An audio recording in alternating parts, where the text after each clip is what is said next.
It really is part of our duality in our world. And because it's such a deep part of our duality, it's something that we perceive all the time. And but we're not aware because it hides in the shadows. It is stealthy. So think of the darkness as a stealth-like energy. It goes under the radar. It's less overt.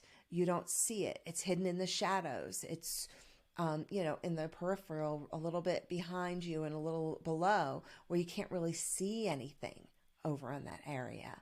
So it's hidden. And that's how we can control and manipulate ourselves and others.